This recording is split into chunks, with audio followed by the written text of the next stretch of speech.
Bienvenidos, estimados compañeros.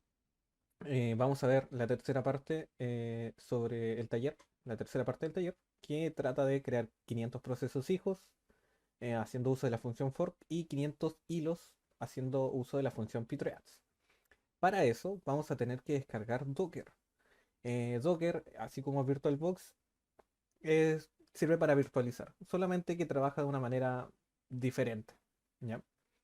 Pero al fin y al cabo lo que trata es de poder virtualizar también y correr algún proceso o servicio, ¿ya? Bueno, lo primero que vamos a hacer es instalar Docker. Para instalar Docker tenemos que escribir Docker. Primero lo vamos a ver en Windows. A todo esto les tengo unos documentos que son instalar Docker en Ubuntu, que aquí lo pueden ver, y instalar Docker en Windows, que va a tener como los pasos detallados sobre cómo hacerlo, por si acaso. Muy bien, vamos a ver cómo instalar Docker. Para eso tenemos que buscarlo en Google o en DuckDuckGo, su navegador preferido, o vamos a docker.com. ¿Ya? Vamos a aprender más. Perdón, era Get Started. Docker Desktop, Docker Hub. Hacemos esto. Docker Desktop. Download for Windows. Guardamos el archivo. Esperamos a que se descargue y lo iniciamos. Aquí debería saltar una alerta que es bastante posible que ustedes no puedan ver sobre para permitirle al instalador tener permisos de administrador. Le damos así y se debería estar abriendo la ventanita de Docker. Bueno, para poder utilizar Docker se requieren dos cosas. Es el WSL, que es Windows Subsystem Linux, en la versión 2. Y esto es muy importante por si acaso porque sin esto no funciona Docker, no va a correr. Y bueno, en este caso vamos a permitir que se agregue un atajo al escritorio. El instalador es bastante fácil, no es muy complejo. Bueno, recién como podíamos ver, salía que se estaban desempaquetando los archivos, que es descomprimiendo, y ahora sí se está instalando. Pero bueno, bien, aquí podemos ver que ya terminó de instalarse, es bastante simple, y simplemente tenemos que darle a Close y Restart.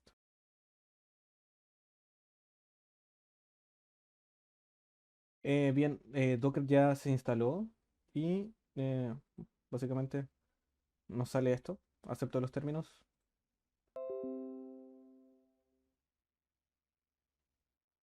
Aquí me acaba de tirar un error. Se produjo Docker detalles. Consulta al final. A ver, continuar. Muy bien. Me saltó este error ahora que dice que WSL2 Windows Subsystem Linux no está instalado o la instalación no está completa. Tenemos que acceder acá y luego descargar este paquete. Es un archivo MSI.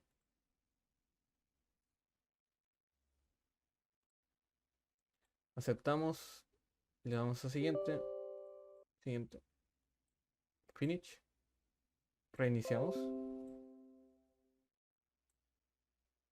Y ahora sí parece estar terminado. Aquí, si ponemos el mouse acá o hacemos clic.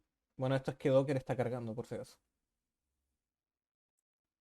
Se está iniciando. Y bueno, si pueden ver, eh, la verdad es que Docker en su momento les va a consumir muchísima memoria RAM. Así que tienen que tener ojito, por si acaso. De hecho, aquí ven VMem, 2 GB de memoria RAM me está utilizando.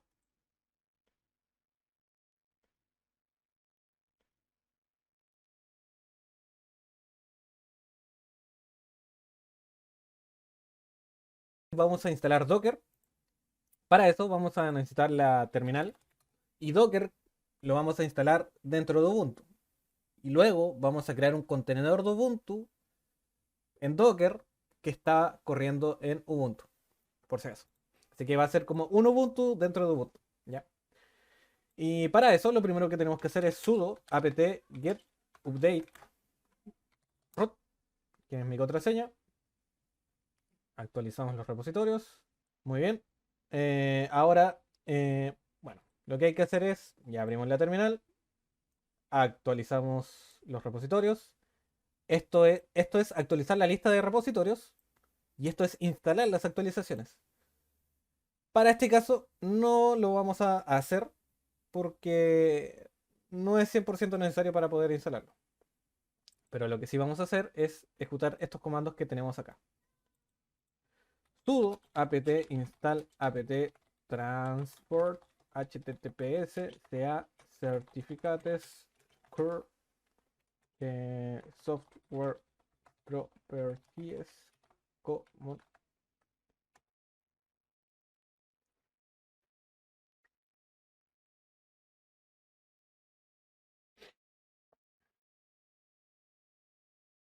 Ahí se instalaron esos paquetes. Ya, teníamos que instalar estos paquetes. Luego hacemos cur-fssl. Tiene que ser igual. https dos puntos slash slash download docker.com slash com slash linux slash ubuntu slash gpg y sudo apt get add. Ya. Esto es para agregar una llave que se utiliza para poder verificar que los repositorios sean seguros, por si acaso. Eso es lo que hicimos con ese último comando. Y ahora tenemos que agregar el repositorio. Agregamos de que este repositorio, este, se va a utilizar una llave. Esa llave lo que hace es verificar que esos sean repositorios seguros. Y ahora vamos a agregar este repositorio haciendo uso del siguiente comando. Sudo add-apt repository. Y aquí escribimos dev arch igual amd64. Cerramos los corchetes y escribimos el link https dos puntos slash slash download.docker.com slash linux slash ubuntu focal start. Y apretamos enter. Ahí se están agregando la lista de repositorios que van a tener esta llave que se agregó por acá. Y ahora hacemos nuevamente sudo apt update. Por si acaso, utilizar sudo apt get o sudo apt get install, sudo apt install, así, sudo apt install, es lo mismo que hacer sudo apt get install. Son los mismos, por si acaso. Bueno, ya hicimos update. Y bueno, aquí tienen unas imágenes de lo que se hace, es lo mismo. Y ahora sí vamos a instalar Docker. Hacemos sudo apt install docker ce. Damos a Y, enter. Y bueno, Docker es un daemon, es un servicio o un proceso que se ejecuta para poder funcionar. Y que es, los daemon funcionan al inicio de cuando inicia el sistema operativo, por si acaso. Es un demonio, también mejor así. Entonces, como es un servicio o un demonio, vamos a tener que habilitarlo. Esperemos a que termine de instalarse. Ya, muy bien. Ahora, sudo systemctl status docker. Con esto podemos ver el estado de el demonio o del servicio Docker. Y aquí dice que está corriendo y está activo. Por lo tanto, por ejemplo, el comando start Docker no va a ser necesario, pero quizás el comando enable, sí. El comando start lo que hace es iniciar el proceso. El comando enable lo que hace es que cuando el computador inicie, el servicio inicie. Inicien al mismo tiempo, por si acaso. ¿Ya? Entonces, para habilitarlo cuando inicie, sudo systemctl enable docker. Y ahí se creó para que cada vez que el computador prenda, se va a activar Docker. Y así ustedes no van a tener que utilizar el comando systemctl start docker si es que quieren utilizar un contenedor y les tiene algún error, puede ser que esté deshabilitado el servicio, así que van a tener que iniciarlo. Si es que no hicieron enable, por si acaso. Recuerden, enable para activarlo al inicio sin tener y así no tener que utilizar el comando start a cada inicio del computador o cada inicio del sistema operativo. Bueno, con esto ya tenemos Docker instalado. Es bastante fácil.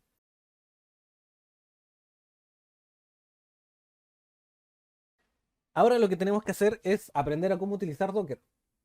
Primero voy a mostrar cómo utilizarlo en Ubuntu y luego vamos a terminar la última parte de la explicación sobre cómo se utiliza en Windows y cómo se pueden ver algunos ejemplos de código para ya finalizar con el taller. Bueno, básicamente lo que se hace es utilizar el comando sudo docker search para buscar imágenes.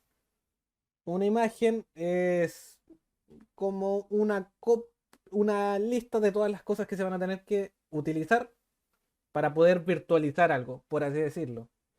Es una explicación muy mala y muy simple y muy reduccionista, pero es algo así como funciona. Es como que tú tienes en internet una lista de máquinas virtuales y tú buscas escribiendo sudo docker serach Ubuntu, por ejemplo. Entonces te van a salir una lista de todas las imágenes de Ubuntu. O llevándolo a un aspecto como de las máquinas virtuales, te va a salir una lista de todas las máquinas virtuales disponibles. Y tú puedes hacer clic derecho y como clonarla y obtenerla para ti. Algo así es básicamente cómo funciona Docker. Entonces, con el comando sudo docker serach ubuntu, por ejemplo, podemos buscar imágenes que tengan el nombre Ubuntu o que tengan la palabra clave Ubuntu. Lo que yo recomiendo es que ustedes descarguen esta primera imagen, que es la de Ubuntu y que es Ubuntu Debian y que bueno, es la oficial, ¿ya? Otras personas, así como ustedes, pueden crear imágenes y subirlas a internet, ¿ya? Y eso les facilitará el trabajo a otras personas. Docker es muy, muy increíble. Porque es que tiene muchas funcionalidades, de verdad. Muy, muy interesante. Bueno, en este caso, como ya dije, utilizando el sudo docker pull ubuntu. Perdón.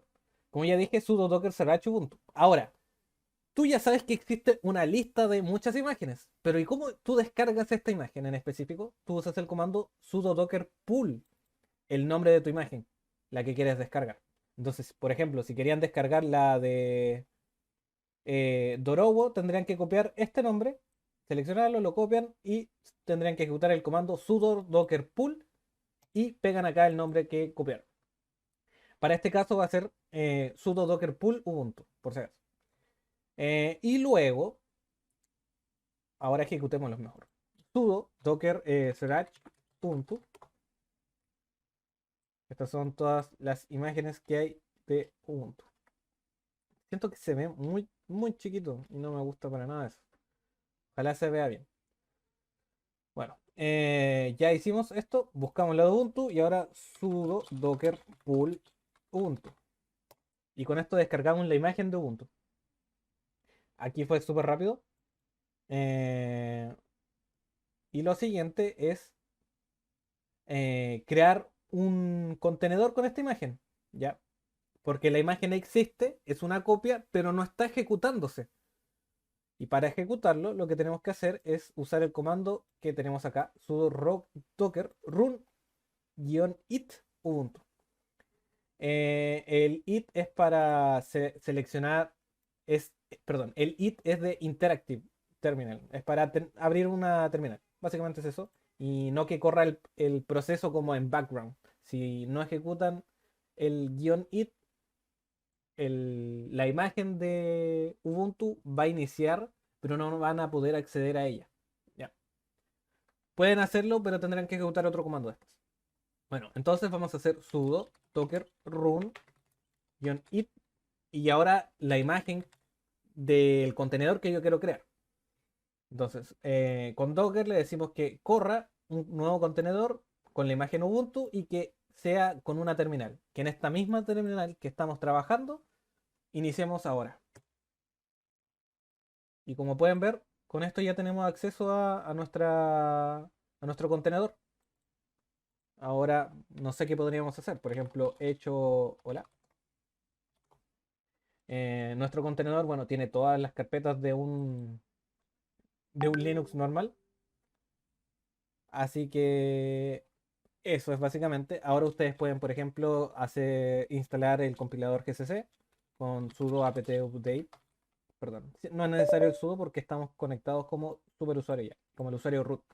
Entonces hacemos apt update, actualizamos la lista de repositorios, por ejemplo, y me quiero descargar GCC para poder compilar archivos GCC, para compilar archivos .c.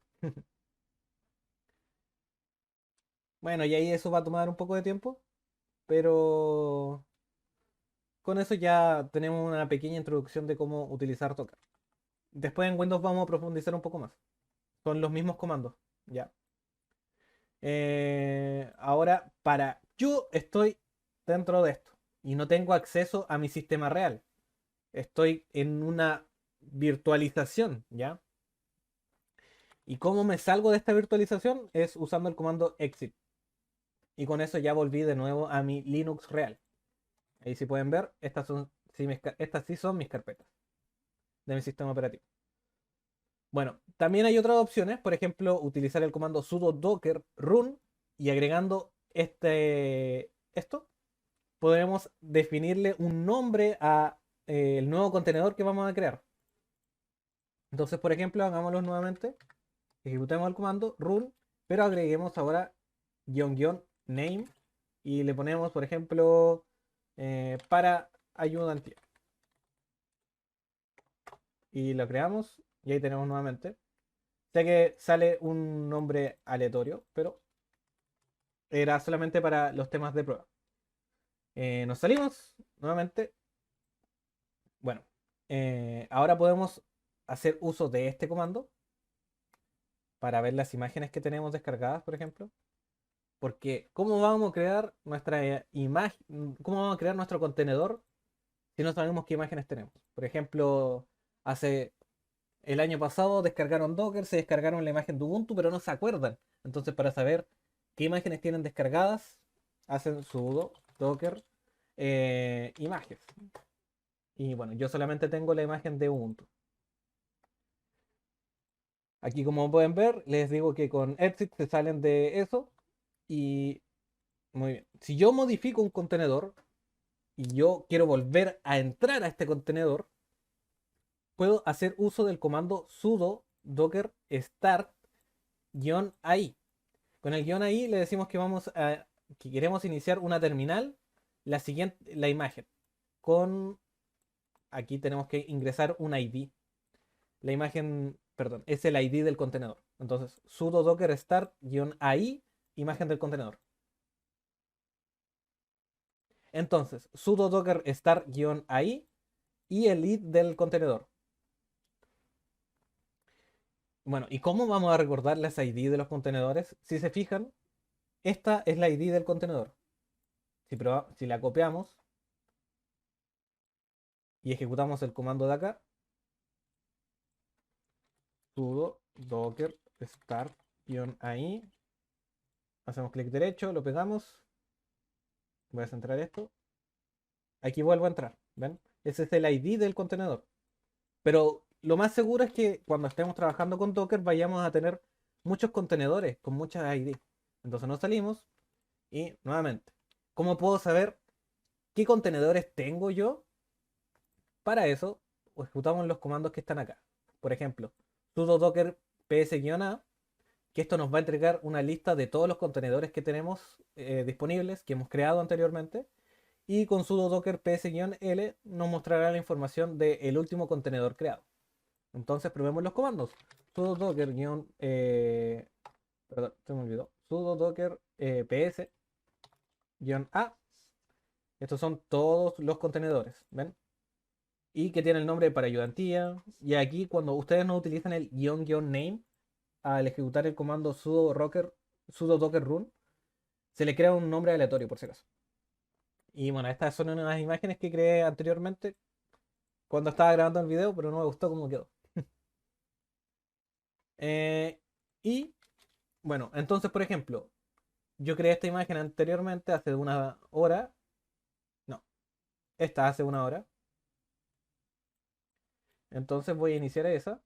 Y como pueden ver, nuevamente con el comando sudo docker start-i, pego. Y ahora estoy en otro contenedor, ¿ya? En general lo que se hace es tener contenedores diferentes para ejecutar cosas diferentes. Por ejemplo, tener un contenedor para una página web, tener un contenedor otro para otra página web o otro contenedor para un SSH. Puede ser, por ejemplo. Ahí eso se basa en las necesidades de cada persona. De hecho, hasta se pueden crear contenedores para poder crear ambientes de desarrollo. Y bueno, creo que eso estaría bien. Y ahí ven un poco de los ejemplos de los comandos. Entonces, con esos comandos ya saben cómo utilizar Docker en Ubuntu. Y ahora pasemos realmente a la parte final, que es utilizar Docker en Windows y ver algunos ejercicios de código, ¿ya? Para finalizar. Ahora vamos a repasar un poquito lo que es sobre los procesos y los hilos. Así que, bueno, procesos y hilos y en la ayudativa del sistema operativo. Muy bien. Vamos a ver primero la estructura de un proceso. Todos los procesos tienen una PCB, que es el Process Control Block, lo cual tiene toda la información importante que tiene que ver con un proceso. Entre estos datos importantes son su identificador, el estado, porque los procesos tienen un estado. Por ejemplo, pueden estar detenidos, en espera a que termine otro proceso, pueden estar muertos. Por ahí seguramente el profe les debía haber nombrado los procesos zombies. Y pueden también, obviamente, estar corriendo. Además, el PCB tiene los program counter, el stack pointer, todos estos datos. ¿Ya?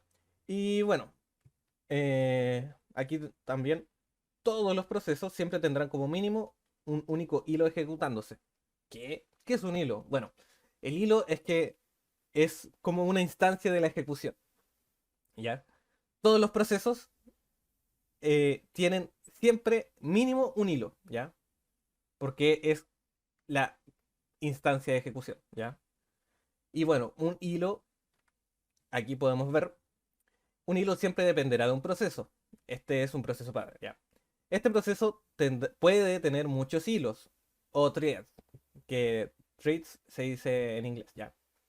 Y puede tener muchos hilos en ejecución. Un proceso puede tener uno o muchos hilos en ejecución, ¿ya? Y cada hilo tendrá sus propios registros, program counter, una pila para trabajar y su propio estado. Esto es porque uno puede manejar los hilos también, porque los hilos son ejecutan o se ejecutan al mismo tiempo, ¿ya? Por lo tanto, ocurre lo mismo con los procesos que tienen que tener un semáforo para poder controlarse, porque si no pueden ocurrir problemas como por ejemplo algo que se llama condición de carrera, que es que dos hilos o dos procesos intentan acceder a un mismo espacio de memoria y eso hace que se pueda corromper ese espacio de memoria.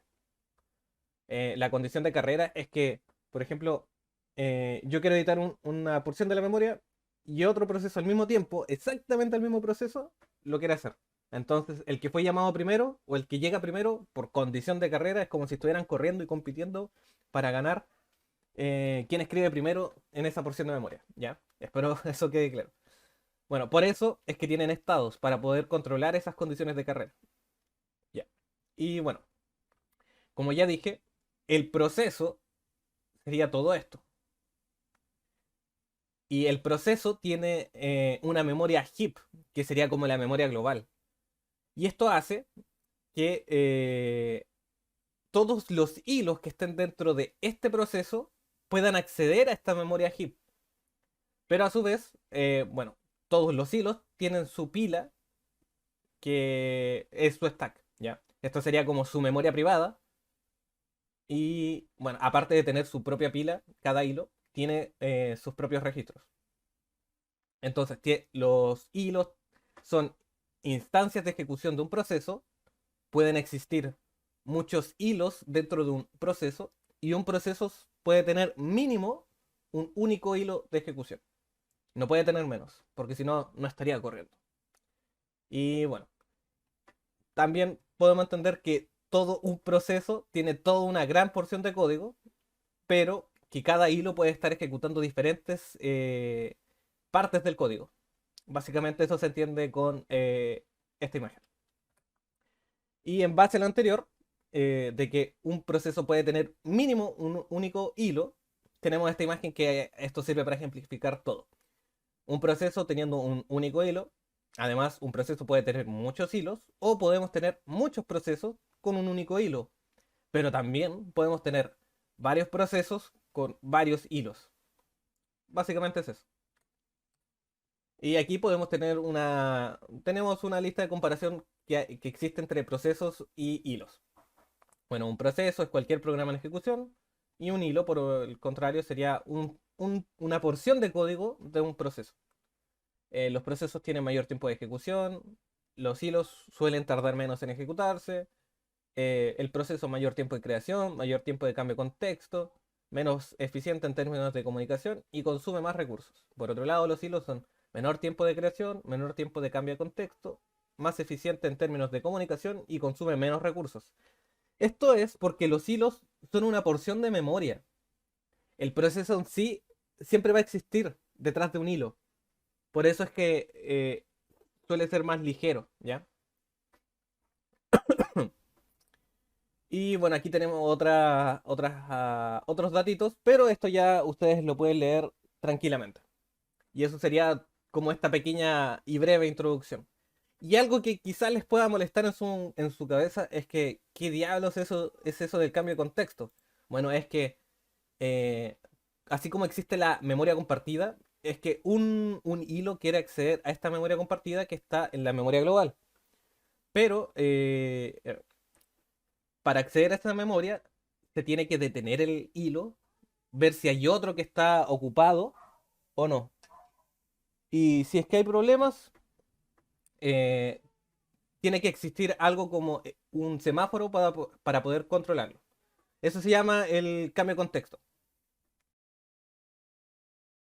Ahora en esta última parte, lo que vamos a hacer es crear, bueno, ver unos códigos que tengo acá. Estos códigos yo se los voy a pasar. No son la solución exacta para poder solucionar el taller de crear los 500 hilos, pero les va a servir bastante para guiarse. Tiene todo lo necesario. Bueno, primero que nada, vamos a descargar la imagen de Ubuntu, crear un contenedor con Ubuntu y luego vamos a abrir las terminales para poder acceder a nuestros contenedores. Para eso vamos a abrir la PowerShell. Voy a agrandar esto. Hacemos docker pull. Bueno, como ya vimos recién, mejor hacemos Sriracha Ubuntu. Van a ver que sale la misma información. Voy a tener que alejar esto un poco. Y ahí sí. Sale la misma información. Ubuntu is Debian. Ya. Y es la versión oficial. Entonces hacemos docker pull Ubuntu y para descargar la imagen. Puede ser eso sí que nos tome un poco más de tiempo en lo que es en Windows. Porque como Docker nació gracias a Linux y de hecho es como algo que funciona realmente con Linux.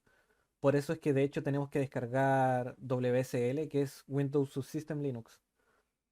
Eh, lo que hace el WSL es como tener una máquina virtual de Linux.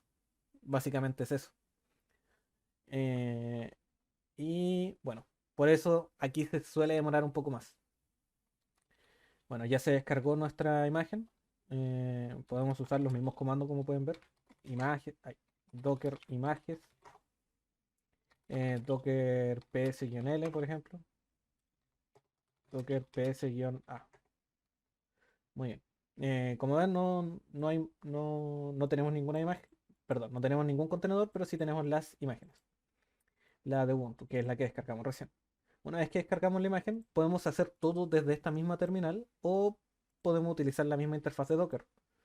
Entonces, para utilizar la interfaz de Docker, que es lo que vamos a hacer ahora, vamos a darle a Run, vamos a abrir las configuraciones opcionales y esto está en imágenes. Vamos a darle un nombre a este contenedor. Yo lo voy a llamar ayudantía Docker. Y voy a agregar una unidad. Esto solamente para que lo puedan ver.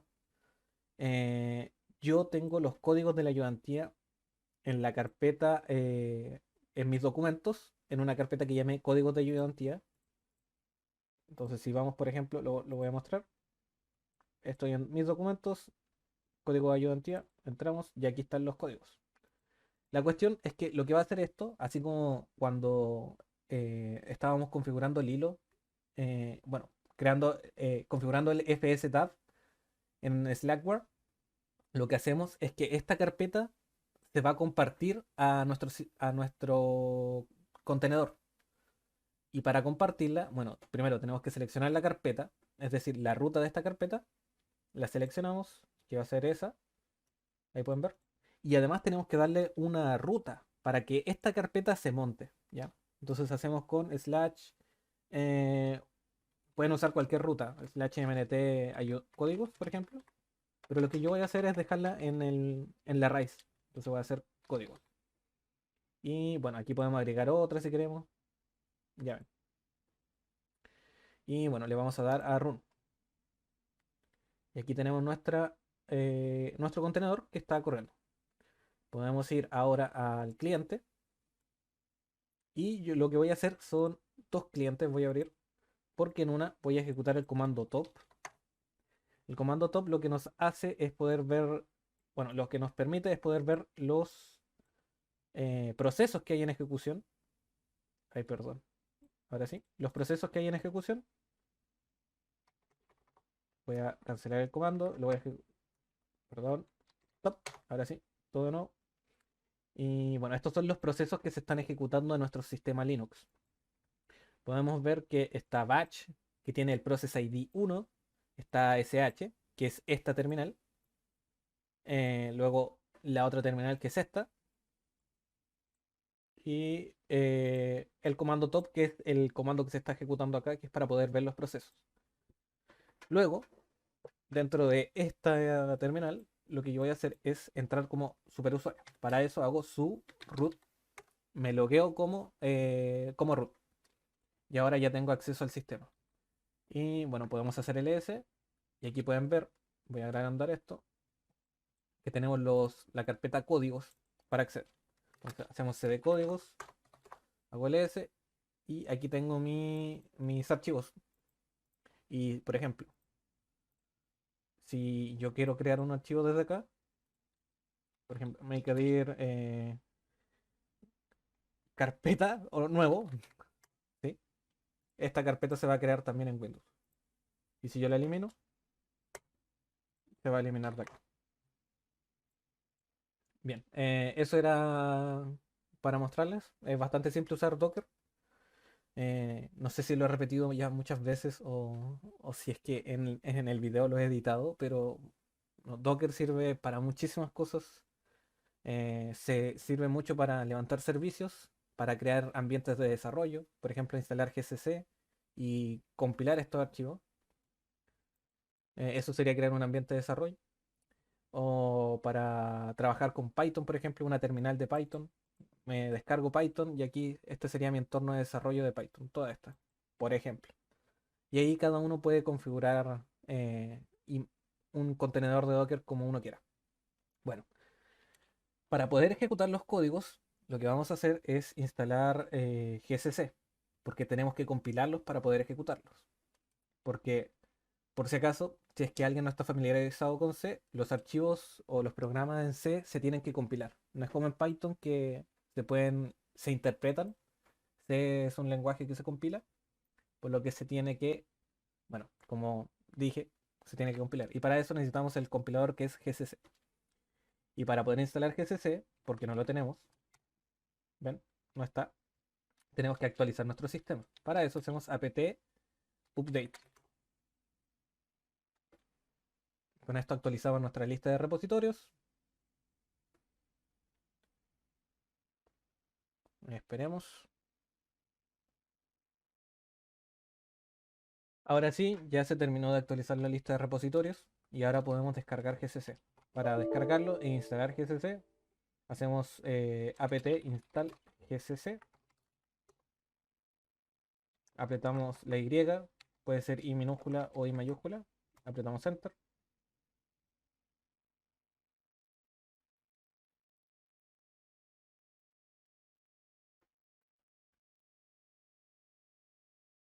Bueno, ahí se está instalando. No sé si esto ha quedado claro o por parte del profesor o por parte mía, pero cuando uno instala programas en Linux, los programas y en general, si se fijan ustedes programando, uno utiliza librerías. Bueno, en Linux los sistemas requieren de muchísimo código y, eh, este código está hecho por varias comunidades. La cuestión es que ese código extra para poder utilizar un programa se llaman dependencias. Bueno, aquí por ejemplo se están instalando las dependencias de GCC. El programa GCC tiene una dependencia que se llama libsl22 o libmpfr6, entre otras.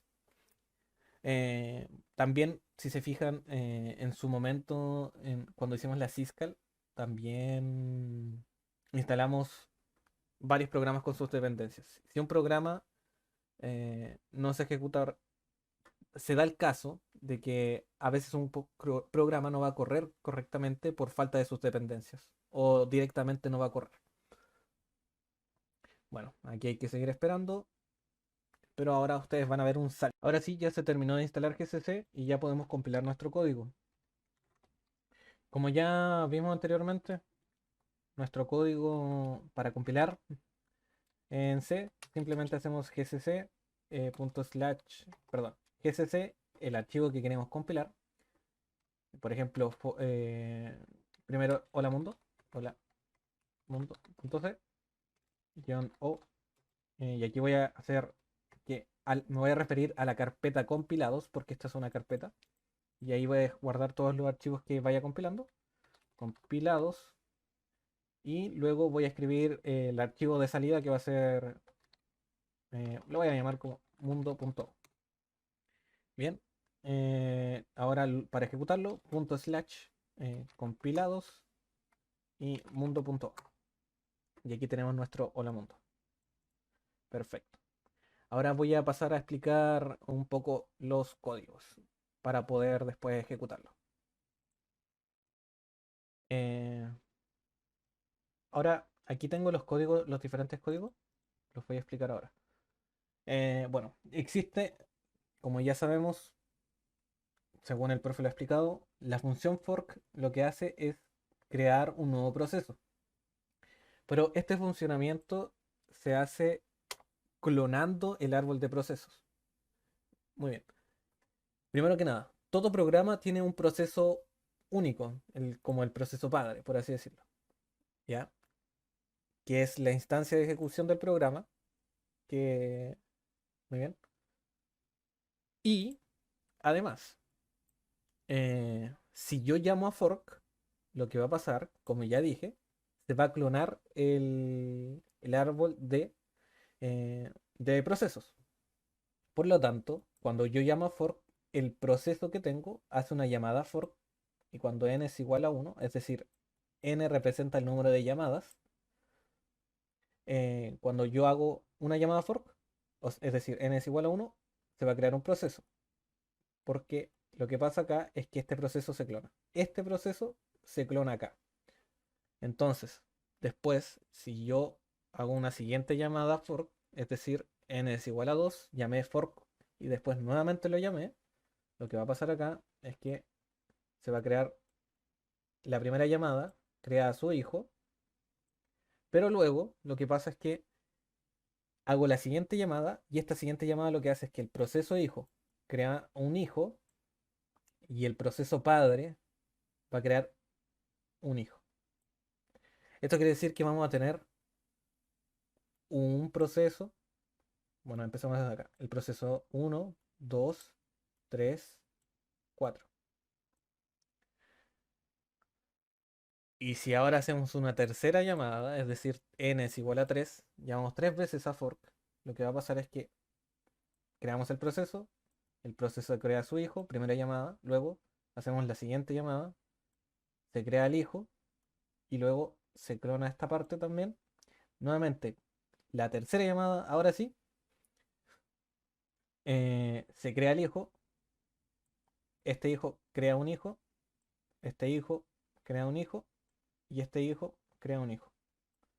Entonces tenemos uno, 2, 3, 4, 5, 6, 7, 8. Tenemos 8 procesos, ¿ya? Entonces, bueno, como que para recalcarlo, fork lo que hace es crear procesos en una cantidad de 2 elevado a n.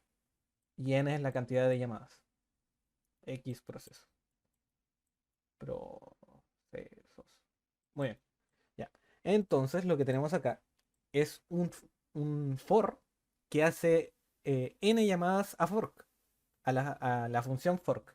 Entonces tenemos el for que hace n llamadas a la función fork. Entonces aquí yo lo que hice fue, primero que nada, necesitamos importar stdio y un std. Y bueno, el código básico de acá es el main. Luego, defino la cantidad de llamadas.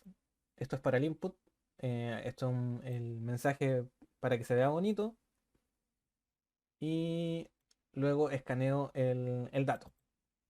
¿Ya? Y eso es para leer el número, la cantidad de llamadas. Luego voy a crear voy a repetir esta acción varias veces, como ya conocen el ciclo for, desde i igual 0 hasta la cantidad de llamadas y más. No. Y luego, al llamar a fork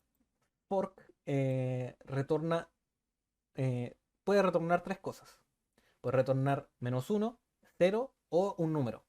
Y ya nomás vamos a ver eso. Entonces, lo que se va a hacer es, se va a ejecutar fork n veces y luego se va a printear el número que retorna la función. Y lo que sigue acá es que se va a quedar esperando para siempre. Esto es un ciclo while infinito. ¿Ya? Entonces, ahora compilemos esto. ls, hacemos for-fork.c. Perdón, me faltó empezar con gcc. Ahora sí, gcc, -o, compilados, y aquí es fork.o. No tengo ningún error. Y ahora hacemos // compilados fork. ¿Cuántas llamadas vamos a realizar? Y ahora quiero que se fijen en estas dos cosas. Fíjense que tenemos 4 procesos. Y ahora ingreso uno y se crean 5. Se crean 2 procesos. A ver, ahora sí, no se está actualizando. Están aquí los 2 procesos.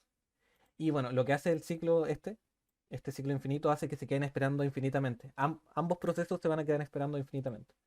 Entonces, se crearon 2 procesos. El process ID de estos procesos son el 558 y luego tenemos un 0. ¿Por qué hay un 0? Es porque cuando se retorna 0, cuando la función fork retorna 0, quiere decir que este proceso es un proceso hijo. Y cuando la función fork retorna -1, quiere decir que se echó a perder el programa. Por ejemplo, probemos. No, va a tirar otro tipo de error. Y bueno, cuando es -1 es un error. Y cuando retorna un número cualquiera, lo que va a pasar es que es el process ID de este proceso. Y es un proceso padre. Entonces, primero se ejecutó el proceso padre, luego el proceso padre creó un hijo y aquí tenemos el ID del proceso hijo. Bueno, este no es el ID, ya nomás vamos a profundizar en eso, pero distinguimos que cuando hay un número es un proceso padre y cuando hay cero es un proceso hijo. Entonces, ahora cancelamos con control C 2 veces y vamos a ejecutarlo nuevamente. Vemos que ahora si apretamos enter, porque esto no se está actualizando, tenemos una instancia de ejecución del fork, qué raro. Pero, sí, se está ejecutando el código. Tenemos una instancia. Ahora, por ejemplo, recién probamos con 1, ahora probamos con 2. Y se crea 560, 0, 561, 0, 0, 562. Y aquí actualizamos con enter y tenemos 4. 1, 2, 3, 4. 559, 560, 561, 562. Y aquí podemos ver proceso hijo, proceso hijo, proceso hijo. Y aquí es un proceso padre, proceso padre, proceso padre. Bueno, básicamente con este código, el que tenemos que acá, podemos crear eh, 2 elevado a n procesos. Y una última vez, para que se compruebe la teoría, ahora vamos a hacer 3 y tendríamos que tener 8 procesos. Perdón, aquí dejé de ejecutar el comando top, aprieto enter y aquí tenemos 1, 2, 3, 4, 5, 6, 7, 8. 1, 2, 3, 4, 5, 6, 7, 8. Ya, pero fijémonos en las ID. 1, 2, 3, 4, 5, 6, 7. Y me falta una, que es la del... A ver, tenemos la 564. Ya, faltó la 563, que es la... como el proceso padre-padre, parece. Y bueno, con eso tenemos... podemos crear 2 elevado a n procesos. Ahora vamos a cancelar esto y pasemos al siguiente código. Que es esto es siguiendo con la explicación de los procesos y con el uso de la función fork. Bueno, nuevamente, en este código, ahora que aquí tiene bastantes comentarios, esto se los voy a mandar, recuerden. Tenemos el main, las librerías que son muy importantes, y lo que hace acá es, bueno, fork crea una nueva instancia de este programa. Eh, si fork va a retornar un número. Entonces, si este número es -1, es un error y vamos a informar de que hubo el error y se cierra el programa. Por el contrario, por ejemplo, si se retorna 0, si PID, perdón, si PID es distinto de 0, quiere decir que se retornó un process ID. Eso quiere decir que es un proceso padre. Entonces, aquí tenemos, si la función no retornó 0, entonces se retornó un process ID. Por lo tanto, es un proceso padre. Si eres un proceso padre, ejecutarás todas las instrucciones que se encuentran aquí abajo. Hola, soy un proceso padre, bla, bla, bla. Luego se va a quedar esperando. Y por último, si es que se retornó 0, si la función retornó 0, entonces eres un proceso hijo. Si eres un proceso hijo, ejecutarás todas las instrucciones que estarán acá abajo. Con esto podemos hacer uso de la, de una separación. Podemos hacer que los procesos generen un comportamiento diferente, si es que es un proceso padre o un proceso hijo. Entonces podemos ver que si es un proceso padre va a mostrar un mensaje y si es un proceso hijo va a mostrar otro tipo de mensaje. Bueno, el sleep lo que hace es esperar. Ahora lo que vamos a hacer es nuevamente top. Vamos a ir acá. Vamos a compilar el archivo gcc, gcc, perdón, gcc, necesito saber los archivos, gcc, fork ramificación.c o compilados y perdón, sí, ramificación. Ahora / compilados y ramificación. Y aquí nuevamente podemos ver, hola, soy un proceso padre, el process ID es 580, hola, soy el proceso hijo, el process ID es 0. Y aquí, nuevamente, lo que se retornó es 0, y esto era parte del print, por si acaso. Y se ejecutaron los dos, bueno, ya se cerraron los comandos. El... No se ve el proceso, pero bueno, ahí se había detenido. Lo ejecutamos de nuevo, apretamos Enter, ahí tenemos los dos que son ramificación.o. Son las dos instancias de ejecución con el process ID 582 y 581. El 582 es el proceso padre y el 581 es el proceso hijo. Ya, y para finalizar, eh, la parte de los hilos. Con los hilos es un poco diferente. Tenemos que importar la pitread, ¿ya? En este caso, stdio, stdlib y pitread. Lo que hacen pitread es ejecutar una función. Como ya dije, un hilo es una instancia o una porción del código. Por lo tanto, ejecutan una función en específico. Y esta función se tiene que crear. Por eso creamos acá esta función que se llama ejecuta hilos y que recibe un void asterisco data, un puntero. Esta es la estructura que se tiene que seguir, por si acaso. Por si acaso, por si acaso. Esto es según las librerías, no, según la documentación oficial de cómo usar Pitread. Ya. Bueno, lo que hace esta función es, esta será una función que se ejecutará al crear un hilo. La función printea el texto de entrada. Cada, cada 50 500.000 microsegundos se va a mostrar el mensaje. Y bueno, el texto está ahí, es una cadena de caracteres y luego siempre se va a o sea, todo el tiempo, cada 500 microsegundos se va a printear el texto que se ingresó acá. Bueno, ahora lo siguiente es crear la estructura de un proceso. Para poder crear hilos, aquí vamos a crear dos hilos, tenemos que crear un handler, un thread handler, ¿ya?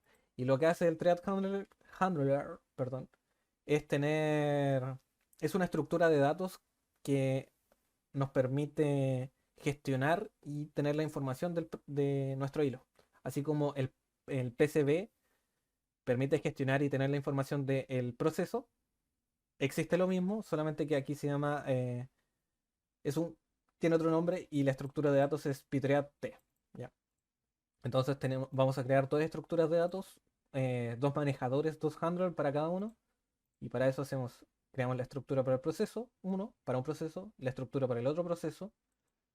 Y luego lo que hacemos es llamar a la función pitread_create, le entregamos la dirección de memoria de los handlers, de los manejadores de hilos, que son, esto es la dirección de memoria del proceso uno y la dirección de memoria del proceso 2.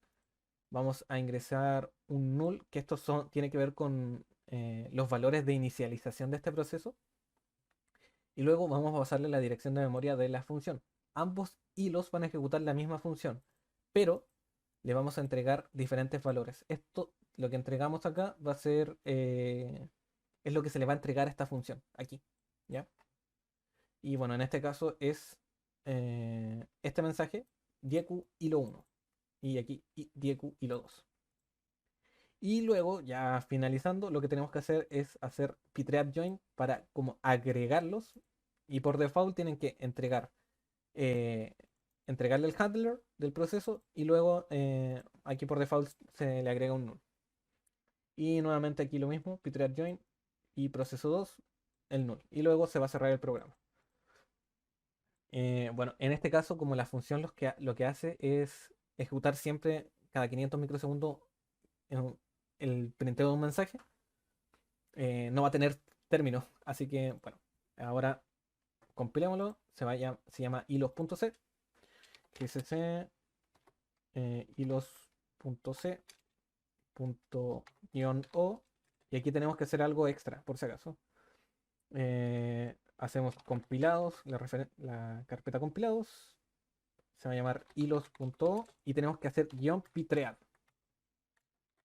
Porque si no lo agregamos, no va a compilar. De hecho, no lo agregamos y vamos a ver que hay errores acá, que no existe esto. Y bueno, esto es un warning. eh, es más que nada es una alerta. No se preocupen, porque es solo una alerta y el programa va a seguir funcionando de todas formas. Bueno, como había dicho, tenemos que agregar pitread. Y ahora, si se fijan, esto desapareció y ahora solamente sale la alerta. Ahora, para ejecutarlo, punto slash, fijémonos, recuerden, cuando hacíamos una llamada a fork, se creaban nuevos procesos, ¿ya? Pero cuando vayamos a crear hilos, ¿qué creen que va a pasar? Hacemos punto slash compilados hilos.o, lo ejecutamos y ahí se están enviando los mensajes. ¿Y qué creen?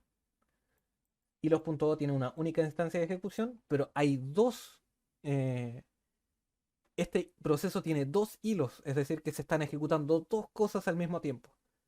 Y ya para finalizar, los hilos y los procesos nos permiten realizar o trabajar de manera recurrente. Es decir, poder ejecutar varias cosas al mismo tiempo. Y ya básicamente con esto pueden hacer todo lo que queda del taller. No se olviden de responder las tres últimas preguntas, eso tiene mucho puntaje. Y nada más, me despido. Aquí, bueno, un poquito más. Voy a agregar hilo bla, bla, bla, bla, y aquí hilo con letras para que se entienda mejor la diferencia. Voy a nuevamente compilarlo, voy a ejecutarlo y ahí vemos la diferencia. Entonces, primero, aquí se quedó pegado por si acaso. Si se queda pegado a veces, aprieten Enter. Se muestra primero el hilo uno, luego se ejecuta lo del hilo 2. Primero se ejecuta lo del hilo uno, lo del hilo 2. Hilo uno, hilo 2. Y si ven, el hilo uno lo que hacía era esto, y luego el hilo 2 hacía esto.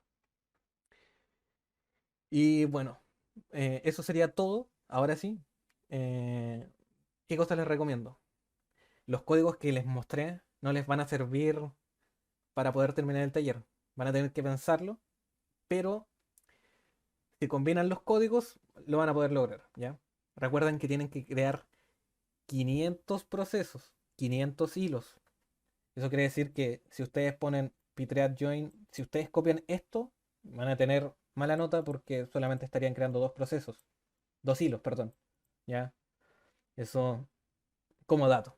Así que eso, nos vemos en la próxima ayudantía. Y nada más que decir. Adiós.